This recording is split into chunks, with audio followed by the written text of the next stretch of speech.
अच्छा, तो कभी सोचा है कि एक मामूली सा फोन कॉल हमें इतना हंसा क्यों सकता है, या फिर कुछ मामलों में इतना ज्यादा गुस्सा क्यों दिला सकता है?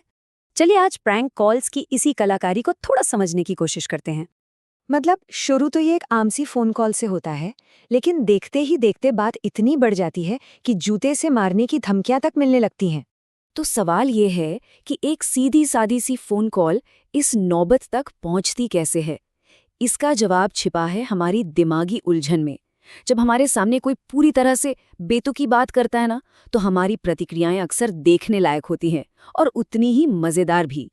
देखिए, हर मजेदार प्रैंक कॉल का जो फंडा है ना, वो एक बेतुकी बात से शुरू होता है।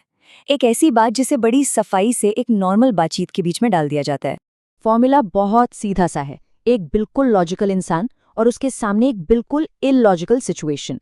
जैसे मान लीजिए कोई आपको फोन करे और बस एक ही चीज बोलता रहे, 1 करोड़ 1 करोड़। अब दिमाग चकरा जाएगा कि भाई ये पैसे मिल रहे हैं या देने हैं। तो होता क्या है? सबसे पहला रिएक्शन वो हमेशा, लगभग हमेशा एक ही होता है। हमारा दिमाग वो उस बकवास को सच मानने की कोशिश करने लगता है जो वो सुन रहा है।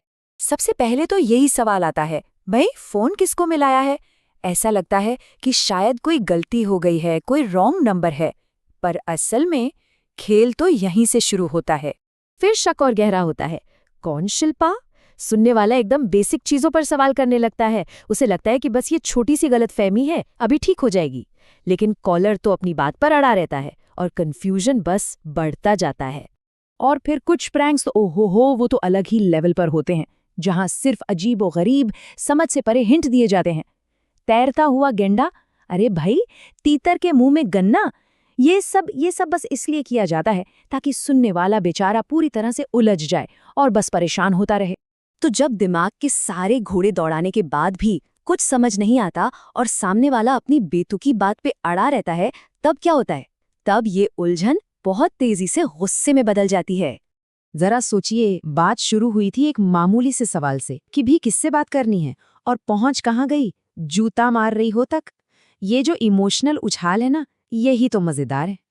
और एक बार जब शराफत का वो बांध टूटता है ना, फिर तो बस गालियों की बौछार शुरू हो जाती है। और ये सिर्फ शब्द नहीं है, ये उस इंसान की फ्रस्ट्रेशन का एक धमाका है जो बस कुछ समझना चाहता है लेकिन समझ नहीं पा रहा। एक और कॉल में तो हद ही हो जाती है। एक आदमी को फोन आता है कि उसका लोन अप्रूव हो गया है। वो बेचारा खुश हो रहा है, थैंक यू बोल रहा है, और दूसरी तरफ से बैंकर उसे बार बार चिता रहा है कि रिकवरी एजेंट आकर उसके दांत तोड़ देंगे। मतलब एक अच्छी खबर को भी लगातार बेतुकी बातें बोलकर गुस्से में बदला जा सकता है। अब जब गुस्सा भी निकल जाता है और फिर भी कुछ नहीं बदलता, तो कुछ लोग एक ऐसी स्टेज पर पहुंच जाते हैं जहां वो बस हार मान लेते हैं। मतलब वो हक्के बक्के रह जाते हैं। याद है वो पहली कॉल वाली महिला जिस पर रिश्ता तोड़ने का इल्जाम लग रहा था? आखिर में वो थकार कर मान ही लेती है। वो कहती है, हाँ तो रिश्ता था ही कब। वो उस बेतुकी बात को ही मान लेती है, सिर्फ इसलिए ताकि ये सिरदर्दी खत्म हो। ये एक तरह से दिमागी सरेंडर है। लेकिन कभी कभी ये बेतुकी बातें सिर्फ रिएक्शन के लिए नहीं होती, बल्कि ये एक जबरदस्त पंच लाइन के लिए एक पूरा स्टेज तैयार कर रही होती हैं। इस कॉल को देखिए, ये इसका सबसे सही उदाहरण है। एक आदमी बड़े गुस्से में फोन करता है कि भाई 2.5 महीने हो गए जिम में, कोई रिजल्ट ही नहीं दिख रहा। जिम वाला बेचारा उसे समझाता है, सर थोड़ा सब्र रखिए, टाइम लगता है।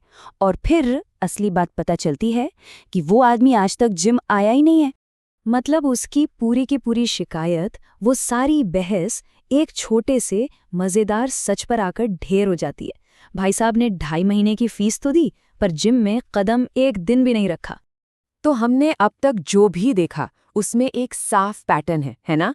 इसे हम एक एस्केलेशन लैडर कह सकते हैं। मतलब एक सीढ़ी जिस पर प्रैंक का शिकार हुआ इंसान चढ़ता जाता है। पहले कंफ्यूजन, फिर गुस्सा और आखिर में हार मान लेना। और ये पैटर्न ना हमारे बारे में एक बहुत मजेदार बात बताता है कि जब हमारा सामना किसी बिल्कुल बेतुकी इलॉजिकल चीज से होता है, तो हमारे जो रिएक्शंस होते हैं वो अक्सर उससे भी ज्यादा बेतुके हो जाते हैं। और शायद इसीलिए हमें ये सब देखने सुनने में इतना मजा आता है।